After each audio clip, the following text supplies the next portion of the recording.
Flight Boss, bitch. You know, for sure. You're now listening to the Mind of an Aries Moon. Flight Boss, the Archangel Uriel. And I'm here to carry out God duties and motherfucking responsibilities. And right now, we're going to do a motherfucking flight astrological revamp on Aries for 2018. Now, this is Aries in a nutshell. So, when I'm done lining everything up, you will understand the full totality and the perspective of Aries. Now, let's start it off. Now, Aries, the star constellation of Aries was created by the first house. So what does the first house represent? The first house represents the personality, personal issues, and the personal affairs within your life. So it's like all things dealing with the I am. You know, the personal affairs consist of the personal people in your life, the personal things that you know, and that you have, and that you obtain, and the personal locations that you usually go, that your personality is absorbed in. You see what I'm saying? I'm pretty sure you have a personal store you always go to. You got personal family. You got personal friends. This all revolves around your personal affairs. Then you have your personal issues. And both of these things conduct your personality within life. So, all that first house energy revolves around and created Aries. Now, what is next? Aries is ruled by Mars. Now, what is Mars?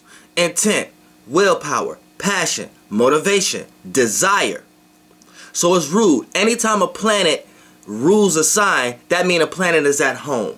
It's playing home team. So it feels most comfortable when it's in this house. There's a lot of planets that have, usually planets have two homes. So right here, this is one of them for Mars. Now Mars loves to be here. So Mars is intent, willpower, passion, motivation, and desire. So this is another thing that Aries is accumulated with amongst the totality of Aries. So Aries is going to be predicated on their desires, their passions, their motivations. You see what I'm saying? Their goals, the energy, force to be able to do and follow through with something. You see what I'm saying? So Aries have that energy also. Now, the sun is exalted in Aries also. So what is the sun? The sun, now let's go back to the Mars also. Mars is at home. So Mars is comfortable. So Mars is in a situation of the energy of personality, personal issues, affairs, fire, and things of that nature. Now going to the sun being exalted here. Now the sun, anytime a planet is exalted, that means it can overexhaust itself, but only time something can overexhaust itself because it's in an area of life that it always wanted to be at. So the sun represents your actions, the way you act and how you see things, and what you're consciously aware of, and your viewpoints, and what other people are consciously aware of from you based upon your actions. So for the most part, this is the sun. The sun could correlate to your spirit similar to the ascendant. So now, for the most part, it's exalted in Aries. So Aries has all this energy, has the energy of action, the energy of sight, being able to see things, being able to view things. And like the sun, if you hold a magnifying glass up to an ant when it's a hot day or something like that, you could burn an ant and things of this. So it burns through reality also. You see what I'm saying? So that means it views things that's not in reality. Things that's in reality take shape and form. So that could be a situation, a circumstance, the way a person, place, or thing is in front of you, how a person is acting. And within these mechanisms right here, Aries is able to see through these things. See what I'm saying? With the sun. Now the sun can make you overexhaust yourself into the it can make you overexhaust your actions, overexhaust how you see things, overexhaust how you feel about things, overexhaust how you act to the point that you overact. You see what I'm saying? And it can lead off into other things of that nature. But this gives you a lot of energy also, and the ability to have sight and view things in new ways that people have never seen before, whether it's correlated to someone's thoughts, feelings, someone's practical situation, or whatever. Now, Saturn falls here. Now, anytime a planet falls, I like to say it's sleep.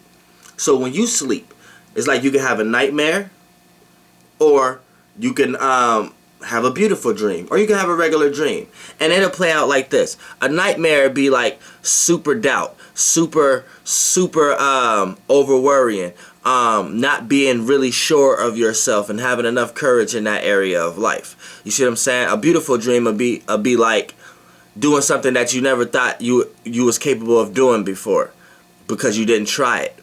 And then having a regular dream would be like, you know, just a regular day-to-day how other people may apply it based upon society. So for the most part, what is Saturn? Saturn is how one sees reality and how one how one sees reality, where one places and receives boundaries and restrictions and limits, and how one gains structure in their life, whether that's based upon a person, place, or thing. So it falls in Aries. So this is why Aries may have natures of not being stable, being a little chaotic, not taking shape and form, not taking to shape and form of their creativity or their intentions or their actions. You see what I'm saying? Not being practical, not seeing things in reality. Their actions, the way they act, is not correlated to reality a lot of times. You see what I'm saying? Because it's sleep here. So anytime Aries jump into their bag, when they start to pay attention to detail and reality and start to pay attention to how to gain structure in their life and put shapes and forms onto things and set boundaries and restrictions and limits and don't just look at everything as shapeless and formless, then Aries will be able to achieve things that they may not never known they can achieve before, aka a beautiful dream. But a lot of times Aries doubt schedule, don't care about routine, don't care about practicality. They run from shape and form. They run from practicality. They run from reality. They rather see what's the behind the scenes of this, what's the meaning and reasoning, not just what you're saying and the words that's coming out of your mouth and the logic of it and things of that nature. What's the meaning and reasoning behind it? But see, all that doesn't really mean nothing in today's society. So you see, it'll be looked at as unrealistic. Now, you got Venus. Venus is away here. So what is Venus? Venus is love, appreciation, value, and how one relate. Now, I like to say when one is away, one is at work. It doesn't like to be there, but it has to utilize the tools that it has in order to get the job done. So 9 times out of 10, it has to do the things that it doesn't want to do at the moment. So what is Venus? Venus is love, appreciation, value, relativeness, compromising. You see what I'm saying? Things that you may overindulge in and start to go through experiences that show you need to start doing things in moderation. You know what I'm saying? So it can lead to bad habits.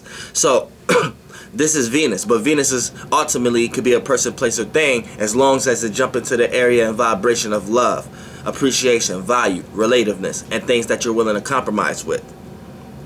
So Venus being in Aries, and then the Aries archetype itself, this is why Aries in general may necessarily don't understand how to express love or maybe selfish in this area of life. Because see, look, love is representing, Venus is representing relativeness. Is not able to do that in this type of sign. So the best way it can resonate in that vibration is by loving, appreciating, valuing, or relating to its own desires, passions, motivations, and goals. Or if someone comes along that match these desires, passions, motivations, and goals, then that would allow the Aries to be able to love and appreciate and value that person. But if that connection is not there, then the Aries will revert the Venus back to that aspect. You see what I'm saying? Now, it's a fire element. Now, fire represents seeing and feeling. So it sees and it feels out the world that it's in. So it's the seer and the filler. Now it's cardinal. Cardinal is initiating and creating new ways. And when you got cardinal and fire, Aries are the initiators and they create new ways of how to see and feel about the world and the circumstances that we are in. See what I'm saying? So Aries initiate and create new ways of how to see and feel. So a lot of times cardinal signs can play out to be fixed or mutable depending on the circumstance or situation or the person, place, or thing that they're around. But the main objective, and this what gives them extra power, because the main objective is them to initiate and create You see what I'm saying?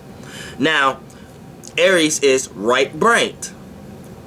Now, Aries is the yang portion of the right brain. There's a yin and yang to everything.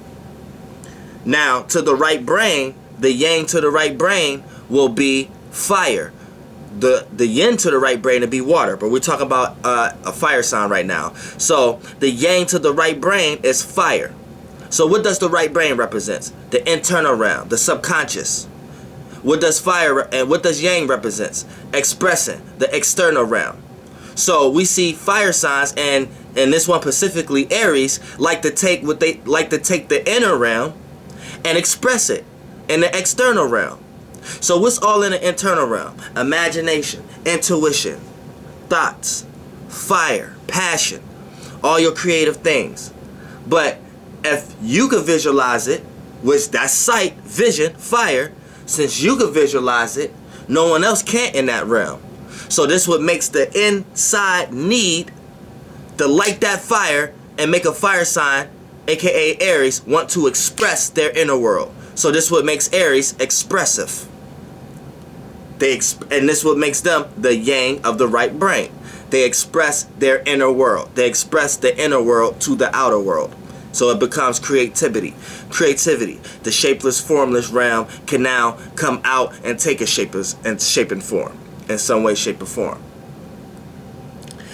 And then last but not least, Aries is backed and now the stars of Pisces has moved in to the location of the frequency vibration of Aries. So if you are an Aries, you are influenced by the stars and the lights and the illusions of Pisces. So what does this mean? So as an Aries, as everything I broke down to you, this is being backed and supported by Pisces energies. So you as an Aries, all that energy is backed and supported by mutable water, being mutable and being able to adapt to your own and other people's ways of dealing with the emotions and feelings.